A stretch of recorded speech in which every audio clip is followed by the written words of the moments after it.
Bonjour, j'espère que vous allez bien. Je vous invite aujourd'hui à une balade gourmande entre la place Bellecour ici et Perrache dans le quartier d'Aînés à Lyon dans le 2e arrondissement.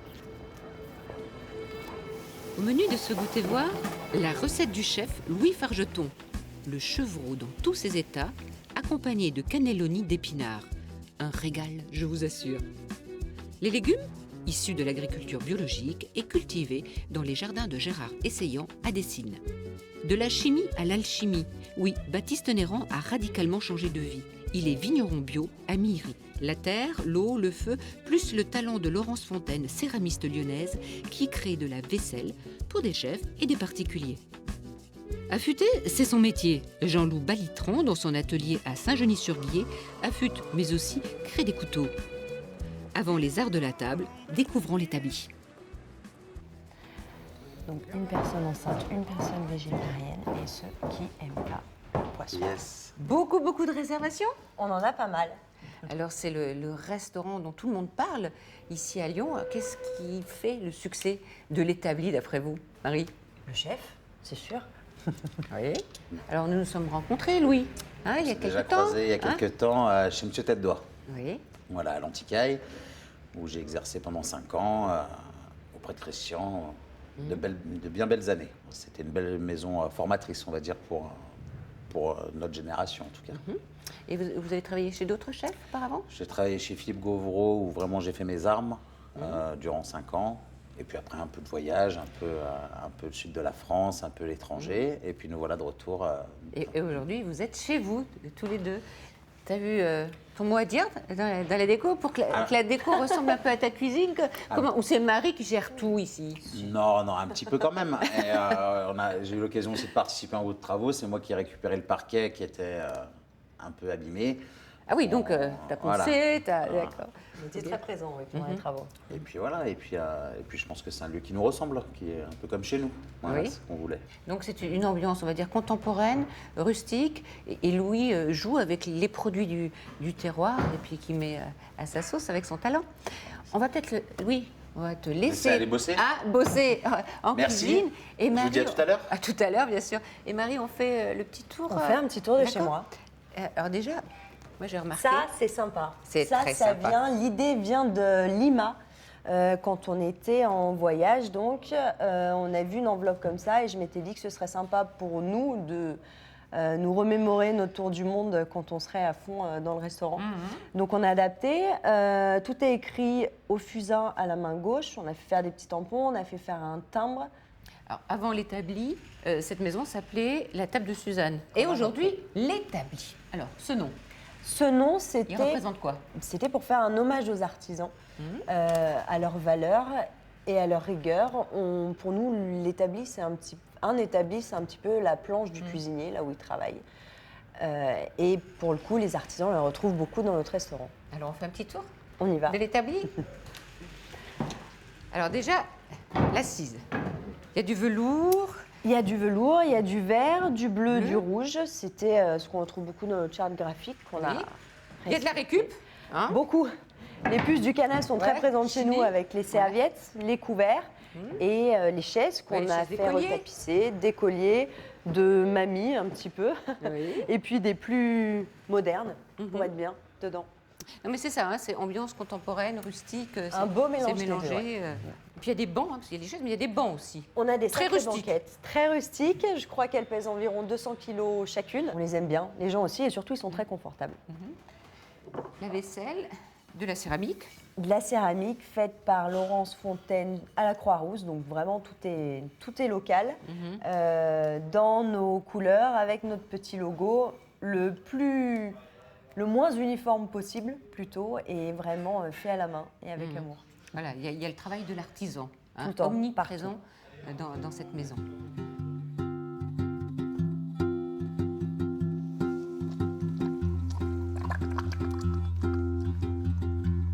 Je suis céramiste. Moi, ce que j'aime faire, c'est avant tout des objets utilitaires, des objets du quotidien. J'ai plusieurs techniques en fait de réalisation. Je travaille au tour traditionnel, donc je tourne certaines pièces et j'aime également travailler à l'estampe, c'est-à-dire que je fais des moules. Soit je les ai tournés auparavant, soit je les ai réalisés. Et puis j'estampe la terre dessus, ce qui me permet d'avoir des formes un petit peu moins symétriques, un petit peu plus organiques, un peu plus liées, je trouve, à la nature. J'aime l'empreinte que peut laisser la main de l'homme. Les choses manufacturées m'attirent moins, et mes clients aussi. Alors je travaille pour des particuliers, hein, c'est mon atelier boutique ici, et puis également pour des restaurateurs. Avec le restaurant L'Établi, Marie et Louis sont venus. Alors, dans un premier temps, Marie travaillait dans le quartier, donc elle avait repéré la boutique, et ils sont venus tous les deux à l'atelier et regarder ce que je faisais en termes de vaisselle, d'art de la table, et on a discuté un petit peu sur leurs envies, leurs besoins. Et puis on a affiné des projets petit à petit, on est passé par plusieurs prototypes. Voilà, on a travaillé un petit peu en osmose comme ça, en pointillé, jusqu'à arriver à un résultat qui nous plaisait à eux comme à moi. Et ben en fait, j'aime que ça crée du plaisir au quotidien. Chaque pièce est faite à la main. En général, j'explique mon travail aux gens qui viennent acheter. Bon, c'est un atelier boutique, donc ils me voient travailler également. Donc ils voient un petit peu la part de ce que moi je peux mettre dans l'objet.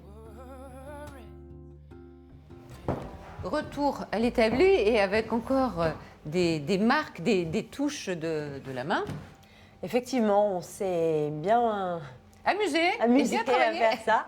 On en a plus de 300, voire beaucoup plus. Et merci aux voisins et aux copains pour tout ça. Et heureusement, c'était l'été, donc c'est la période du rosé. Donc on a pu en avoir beaucoup. Ouais, c'est sympa. Alors là, un petit salon chasse, on va dire. Salon de chasse, Louis Ouais. est chasseur. On voulait quelque chose où les gens se sentent un petit peu comme dans un petit écrin pour l'apéritif et le digestif.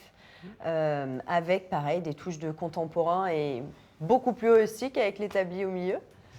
Il a une belle table. La table d'hôte, 10 à 12 couverts, avec pareil, les mêmes chaises que tout à l'heure, tout en dépareillé et accordé au restaurant. Et ça, c'est pas mal. C'est pas mal Les du tout. couteaux de Jean-Loup.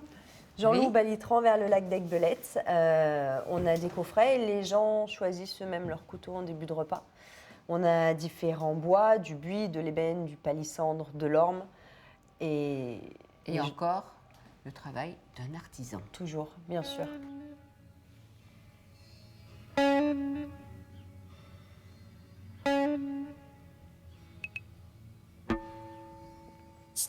C'est un petit coin de campagne bien tranquille. Ah oui, on est bien ici, oui. Oui. Ici, c'est... C'est Saint-Genis-sur-Guiers, c'est à 1 heure de Lyon, dans la montagne. Et, Et- c'est là que vous travaillez, Oui. Jean-Loup. Oui. Hein, donc vous vous affûtez et vous créez, vous êtes coutelier. Et je crée des couteaux de table et de cuisine pour mes clients restaurateurs principalement. Et ensuite, les particuliers qui vont manger dans ces restaurants peuvent venir me commander des couteaux de table directement ici. D'accord. Et alors, vous faites manche et lame? Alors, je ne fabrique pas les lames. Elles Oui. viennent de Noir-Étable, à côté de Ah, Thiers. pas de Chine. Ah, certainement pas, non. Et je les monte sur des manches dans différentes essences de bois. Pour l'établi, en l'occurrence, ils m'ont commandé 5 essences de bois. On va voir le stock de bois dans la grange. C'est pas très bien rangé, hein. Ah, mais j'ai peur de rien. Bon, ben Voilà. allez, je vais vous montrer ce bois. Et cette grange? Et cette grange, Mal qui est pas rangée. bien rangée, je vous en prie. Alors voilà le stock de buis. Mhm. C'est un bois magnifique qui vient de la région, du Bugey particulièrement. Pour obtenir du buis qui avait 10 ans de séchage, j'ai donc fait passer une annonce auprès des paysans et des paysagistes locaux qui, traditionnellement, en faisaient sécher dans leur grange pour fabriquer des manches d'outils. D'accord. Bon, comme ils ne l'utilisent plus, ils ont pu me passer des fagots de buis qui ont parfois plus de 40 ans de Ah, séchage. super. C'est magnifique à travailler. Alors voilà un morceau de base sur lequel on va partir pour On faire part du buis brut voilà, du buis brut pour faire un beau pour couteau. arriver à la suite dans quelques instants.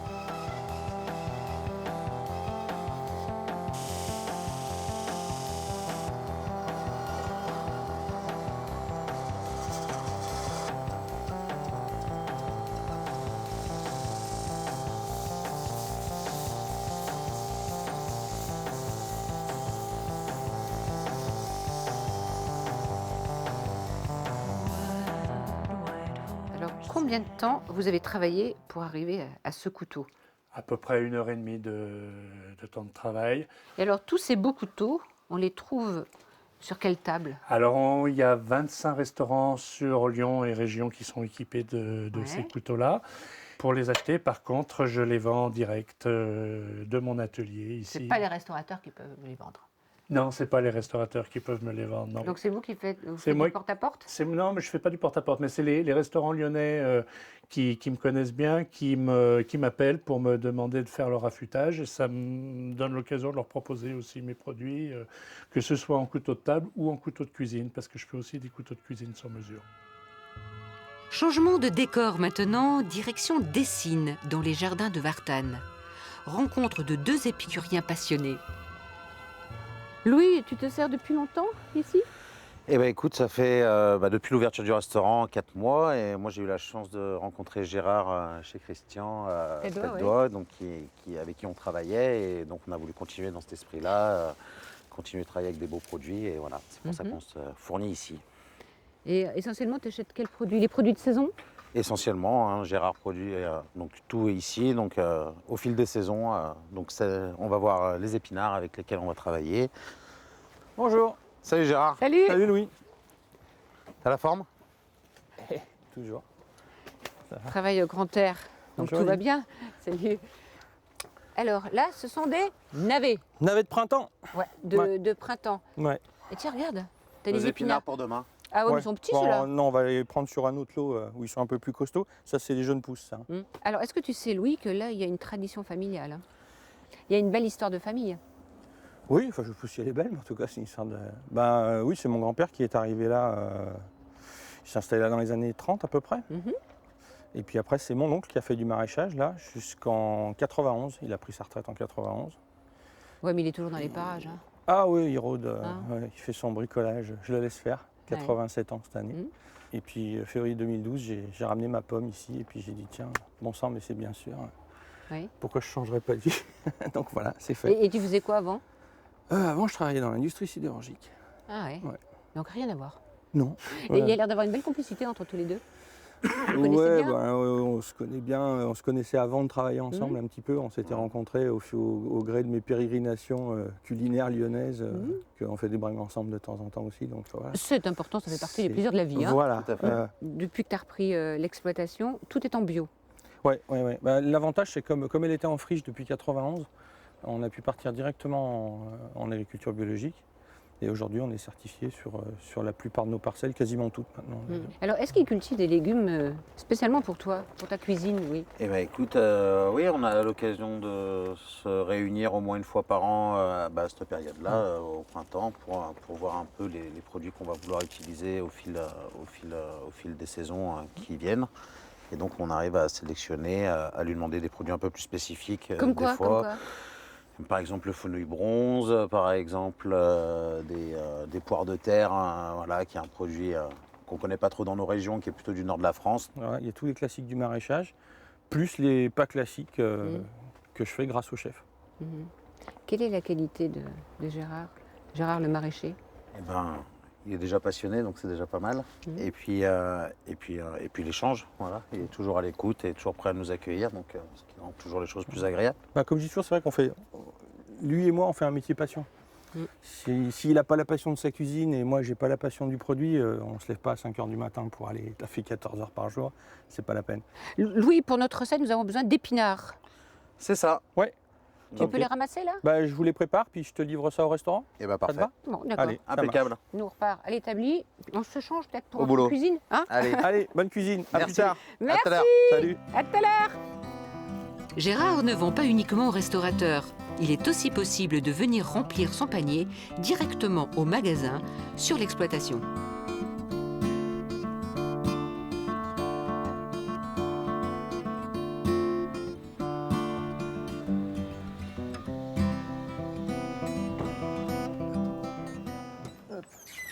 Salut Gérard. Salut. Ça va bien? Ça va? Allez. Eh ben, ils sont là ces beaux épinards. Magnifiques. Épinards avec des ours. Je suis d'accord. Allez, bon, que je fourre. Et merci, bonne journée. Salut. Ciao, bonne journée à toi. Oui, maintenant nous avons les beaux épinards de Gérard et nous allons faire notre recette qui est le chevreau. Le chevreau qu'on va Dans tous ses états. dans tous ses états, de la tête aux pieds. Et nos cannelloni donc d'épinards roulés. Et puis voilà, c'est tout. Et c'est tout, mais c'est beaucoup de C'est boulot, pas mal. alors on s'y met. Hein. Allez, on attaque. Hein? Hop, on va commencer par faire la farce avec nos abats. Peut-être pendant que je réalise la farce, tu peux commencer à ficeler. Le foie, un joli foie. On va couper grossièrement. Ta carte change tous les camps. Tous les mois chez nous. Après, on n'a pas vraiment de règles, on va dire, mais au fil des produits et des saisons. Donc ça peut être un mois, des fois un mois et demi, mais en moyenne, c'est un gros mois, quoi, on va dire. Tu t'attendais à un tel succès dès le départ? On s'est donné du mal pour pas mal de détails, donc on essaye, en tout cas, on est plutôt content que ça se remarque et que le restaurant fonctionne bien. Un peu d'ail pour notre farce. T'as mis du foie. Du foie, nos rognons, Oui. le cœur et les petits riz du chevreau. Alors, notre beurre, il chante derrière.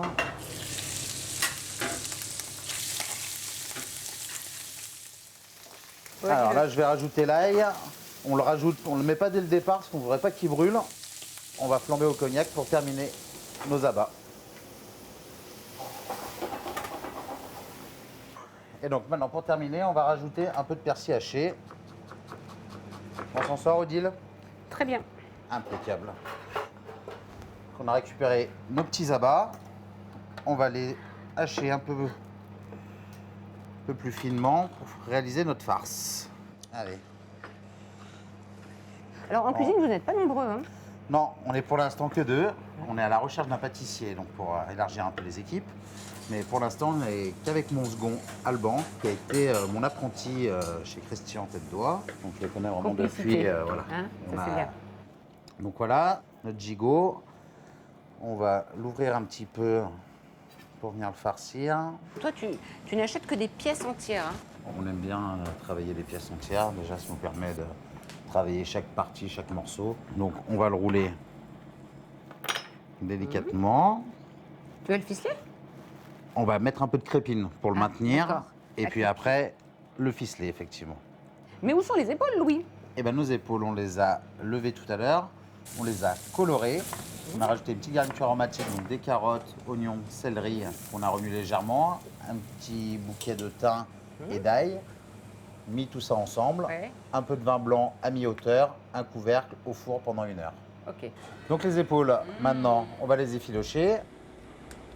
Et on va pouvoir les rouler dans nos feuilles de briques pour faire des petits samoussas. Des petits samoussas.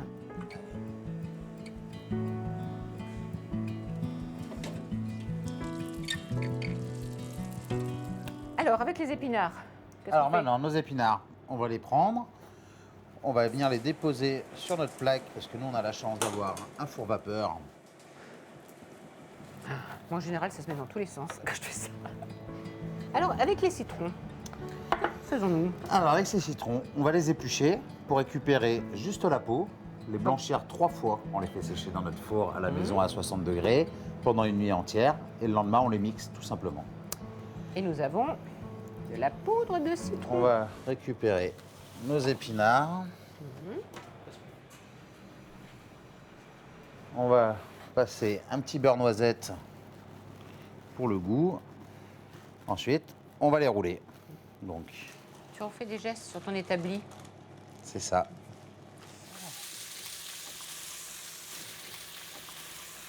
Allez, maintenant qu'on est prêt, on va passer au dressage.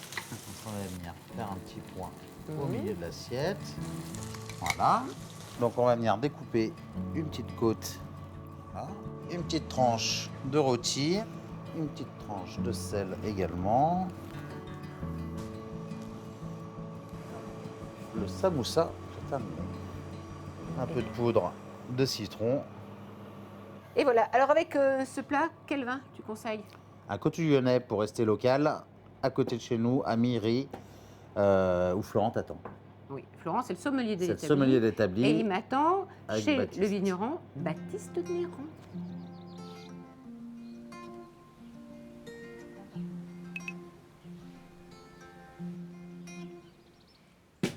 Donc là, tu vois, on est vraiment dans le clos des Blancs, avec les chardonnays d'un côté, les vieux aligotés de l'autre, qui ont à peu près 70 ans d'âge. Donc tout clos, donc c'est formidable pour la biodynamie, pour pouvoir travailler de manière vraiment sur une petite entité, sur un petit territoire, tu vois, un petit terroir. Et tu vois là, c'est la période en fait de l'attachage des baguettes.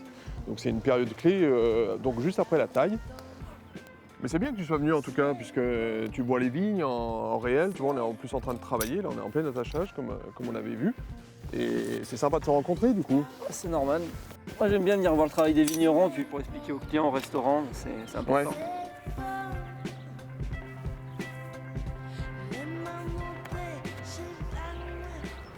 Florent, est-ce que vous savez le métier qu'exerçait avant d'être vigneron Baptiste?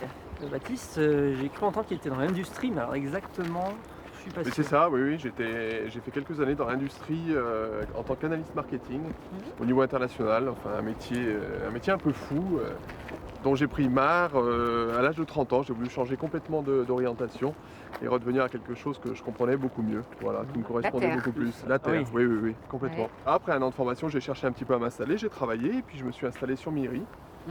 Et pourquoi Myri? J'ai découvert le terroir que j'ai trouvé fantastique, donc sur des galets roulés, des moraines glaciaires. J'ai rencontré Patrice Tollet qui m'a beaucoup aidé aussi pour m'installer, voilà, pour trouver des terres, quelques vignes aussi.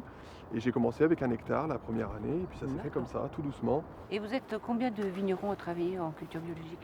Alors sur Miry, on va arriver quasiment à 70% de la surface en vigne qui va Ah être oui. cultivée en agriculture biologique.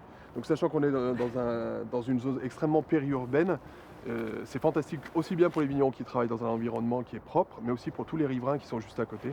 Les coteaux du Lyonnais, on ne sait jamais des fois situé Nord-Vallée-du-Rhône, Sud-Beaujolais, vu qu'il y a du Gamay, mais on est en Vallée du Rhône, donc Eh bien, des c'est fois, très c'est intéressant ça qui est ce bien, que c'est que tu c'est dis. vraiment une identité Ouais, particulière. parce qu'en fait, on n'est ni Beaujolais, ni Côtes-du-Rhône, et en fait, on a notre propre entité, avec un climat qui va être beaucoup plus chaud que le Beaujolais, mais pas encore celui des Côtes-du-Rhône, C'est pour avec ça. des cépages du Nord, donc le Gamay, le Chardonnay et la Ligotée. Parce Ouais, que là, ça ouais. avait une réputation, là, ça commence à augmenter vraiment petit à petit. Parce qu'il y a une dizaine d'années, on en parlait Pas déjà. trop, mais mais là, ça, maintenant, ouais. ça- Ouais, ça devient de plus en plus le vin des Lyonnais, Ouais. et c'est vrai que les coteaux Tant du mieux, Lyonnais parce ont que c'est pris... bien, c'est le but. Ouais, on Ils leur essaye en tout découvrent. cas. Ils Ouais, leur découvrent, c'est hein. bien. Je vais au restaurant, les gens qui sont du Lyonnais, ils les connaissent pas forcément, et pourtant c'est à 20 km. Ouais. Et je leur dis, venez aller le voir, prenez rendez-vous. Mais allez c'est voir le le rôle du vigneron. sommelier, ça, Ah bah oui, Florent. Hein c'est pour ça qu'on est là. D'accord. C'est ça qui est bien. En rouge, il y a Bézani, donc c'est du Gamay, hein. Ouais. Et puis l'Astral, donc c'est une des parcelles qu'on va voir juste à côté, là qui va être derrière nous, donc c'est des vieilles vignes. Et puis du blanc, le puits à vin. Ces vins, j'ai trouvé délicats, du coup, enfin, on ressent vraiment, enfin, je sais pas trop travailler en biodynamie aussi, du coup, Oui, c'est oui, oui.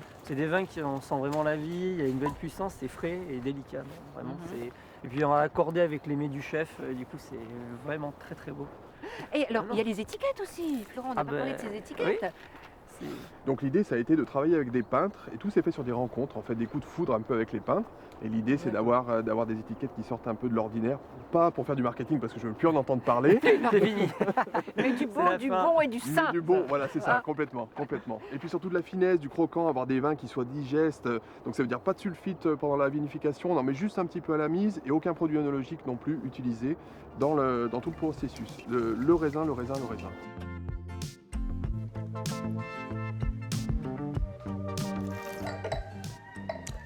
Pas mal. Bon, Baptiste, hein, là aussi. Ah, Allez, merci.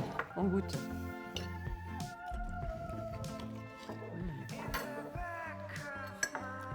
J'ai le droit de dire bravo chef? Je l'appelle chef, moi aussi je peux? Il faut. Ah oui. Alors, quels sont vos projets à tous les deux là? On en a déjà pas mal ici, on va continuer avec celui-ci et faire que ça marche bien. Après, on verra pour le Pour reste. l'instant, on se sent bien ici, on vient d'arriver, donc on va profiter déjà du moment présent. Allez, Gilles. bonne continuation. Eh ben, merci. Santé. Plein de belles choses, plein de bonheur. Hein? Merci. Merci Odile. beaucoup. Merci de votre fidélité et à très très vite. Au revoir.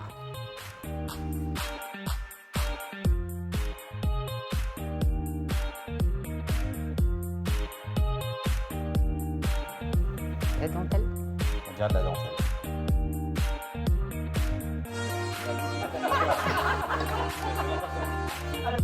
Dors ferme. Dessous là, le fil dépasse.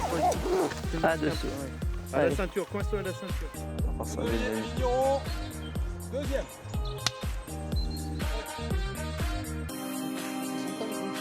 Elle est là la fin. Elle est là la fin.